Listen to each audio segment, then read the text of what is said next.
Yesterday I posted a video called How to Transform Your Fear. And I talked about how you can use the light of your awareness or your presence to transform your fear. And today I'm going to give you three practical tips and techniques for how to do this and how to put this principle in place. These techniques will help you get grounded. They'll help you quiet your mind because they're going to give your mind something to do, something instructive to do.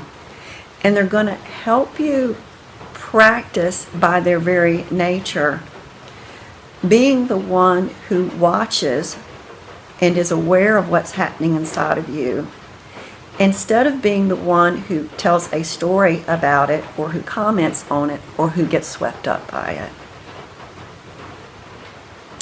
These techniques will probably work best if you experiment with them when you're not in an acute state of fear. If you can practice these when you're feeling a little bit anxious, or maybe even when you're not aware of what you're feeling, it will be more helpful and make it easier for you to use these when you're feeling really frightened or really anxious.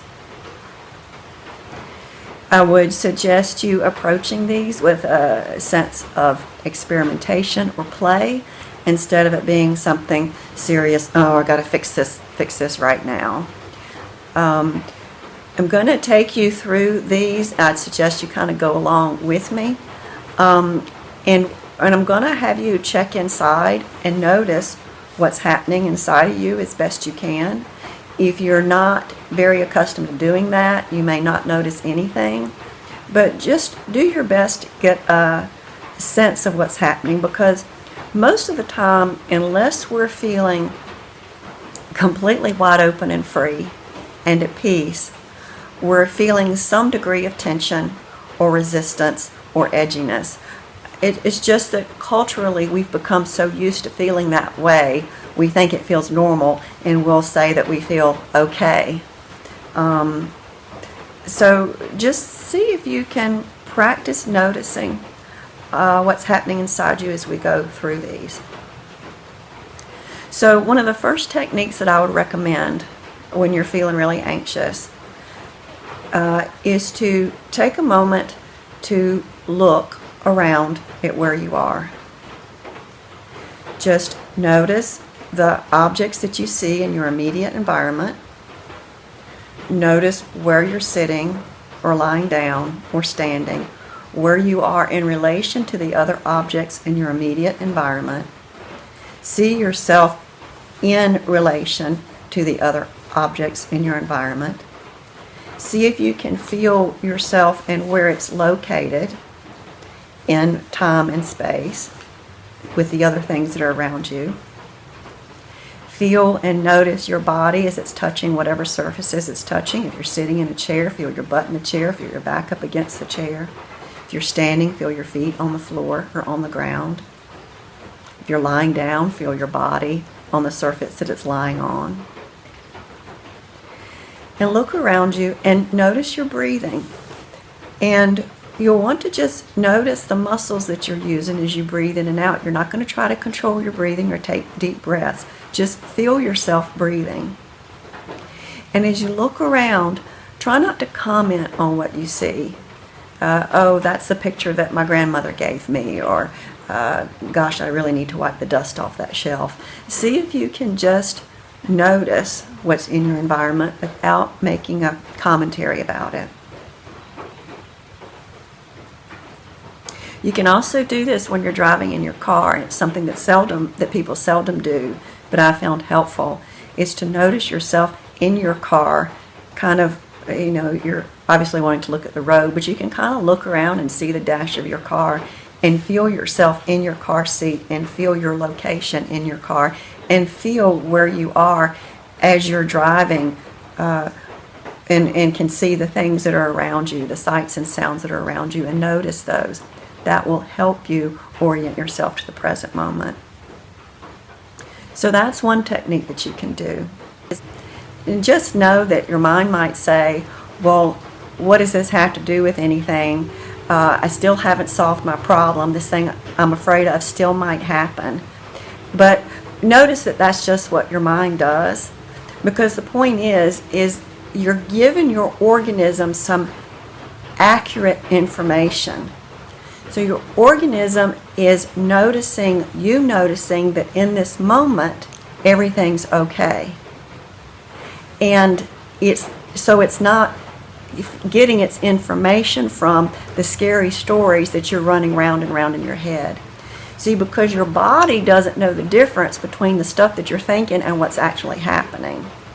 So as you're thinking for these scary stories and kind of planning for them in a way and imagining the scary landscape in the future, your organism is responding with chemicals that are being released as if it's actually happening.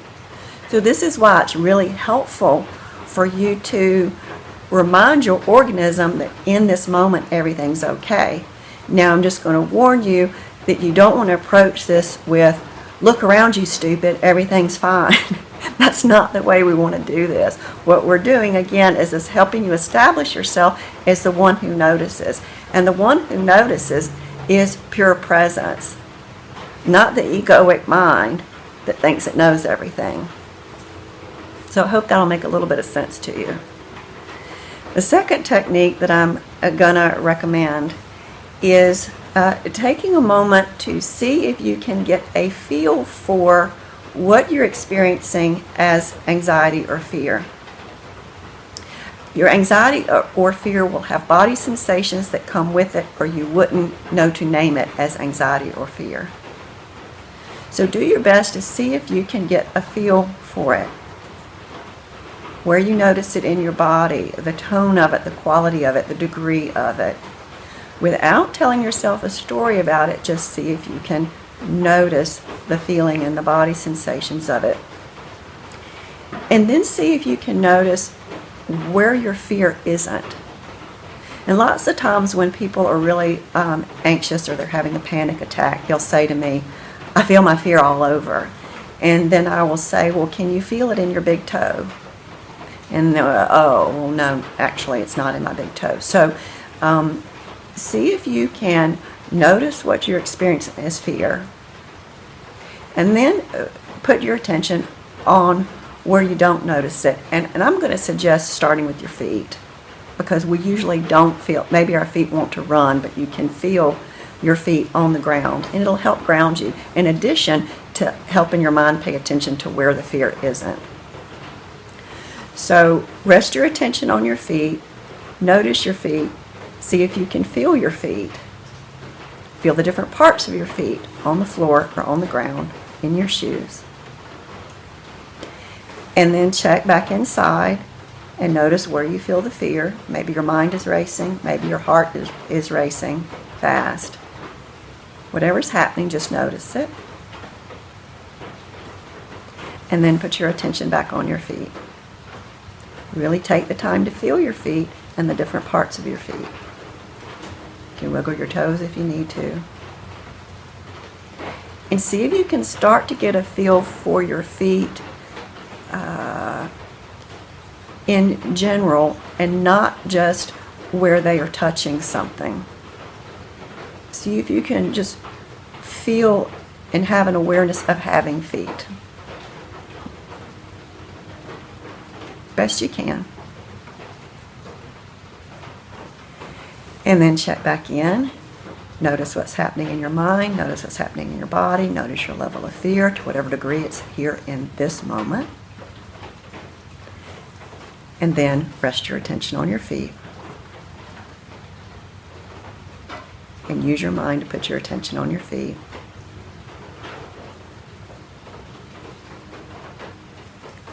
And then check back inside and notice what's happening in your body. Notice the quality or the tone of it, or the sensations that are present in this moment.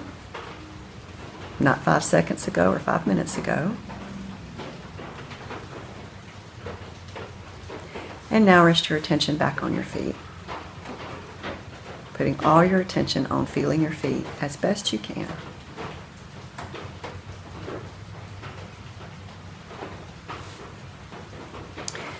So I think you get the point now. You're going to put your attention on where you feel and experience fear in your body, And then you're going to put your attention on your feet. Go back to noticing your body. Put your attention back on your feet. You might want to do this 10 times before you feel better. You might need to do it 20. You might need to do it 50. It really doesn't matter. But again, it will give your mind something to do, and it will help you establish yourself as the one who can notice what's happening inside and can even direct what's happening inside. But the going back and forth gives your mind a chance to, again, it gives it something to do, and it helps you be the one who can watch and who can direct, which is different from trying to control your fear and get on top of it and make it be different. Doesn't work. You've probably tried that. It doesn't work. Not for very long anyway. So the third technique I want to share with you is something I got from the Sedona method. It's called holistic releasing, and it goes like this. You're going to quiet your mind as best you can and notice what's happening inside. And obviously, if you're feeling a lot of fear, it's going to be hard to quiet your mind. So just do the best you can. And what you want to do is just ask yourself these questions and ask them this way. Could I allow myself to feel as fearful as I do, just in this moment? You're not going to try to make yourself feel more fearful or less fearful. You're just going to say, can I allow myself to feel as fearful as I do in this moment? And then you're going to ask yourself, could I allow myself to feel as calm as I do in this moment? Now, you might not feel calm at all. It might even feel like a really bizarre concept. But you're just going to ask the question and be open to whatever calmness might be in you or around you somewhere, somehow. That's all you're doing. Just be open. You're just being open to the idea of there being some calm somewhere. And then you'll ask yourself again, could I allow myself to feel as anxious or fearful as I do? Could I allow myself to feel as calm as I do?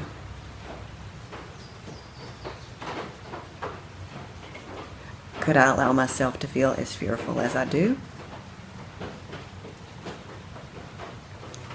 And could I allow myself to feel as calm as I do?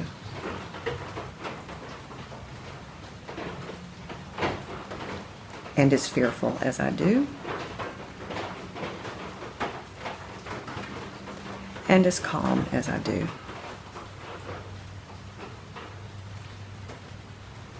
And as fearful as I do?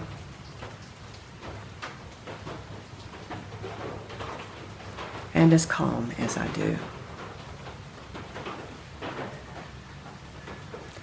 And again, you might want to do this 10, 20, 50 times.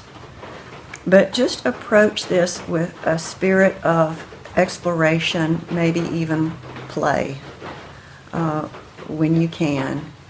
And that goes for all of these techniques. And what they do is, again, allow you to experience yourself as the one who watches and notices and can be present with, versus the one who is feeling panicked by, reacting to, or trying to scramble and control. Please don't hesitate to contact me if you have any questions about these techniques. You can email me at shellyascoach@gmail.com.